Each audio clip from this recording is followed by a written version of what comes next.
Les tests ADN sont à la mode. Vont-ils révolutionner, sont-ils en train de révolutionner la généalogie? Là, sans hésiter, je réponds oui. C'est pour moi une troisième révolution généalogique. La première avait eu lieu dans les années 80, 70-80. Elle a poussé une énorme quantité de personnes, de Français, à rechercher, question identitaire, à rechercher leurs origines, en explorant au coupe-coupe, en dépouillant les archives séculaires poussiéreuses qui n'avaient jamais été souvent utilisées pendant des années et des années, et tout ça pour découvrir leurs origines. Ça a été une grande révolution, avec une démocratisation de la généalogie qui jusqu'à cette époque-là était réservée un peu à une élite de fait.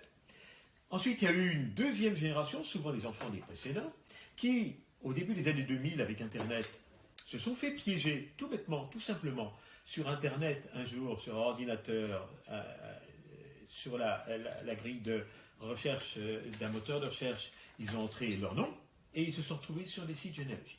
Et puis là, on voit poindre depuis à peine quelques années, mais quelques mois, une nouvelle révolution, une nouvelle génération, avec justement les tests ADN. Alors, ce sont surtout, majoritairement souvent, des jeunes qui le font comme ça de façon impulsive, il faut faire comme le copain a découvert ses origines ethniques, ah, on va se gratouner à l'intérieur de la joue, envoyer la petite pipette à un laboratoire en Amérique, et puis on va savoir, ce qu'on cherche en général, c'est comme le copain, les origines ethniques.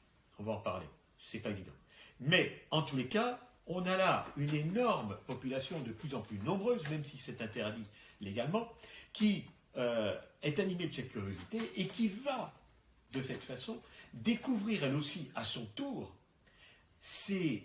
par ces tests ADN, la généalogie.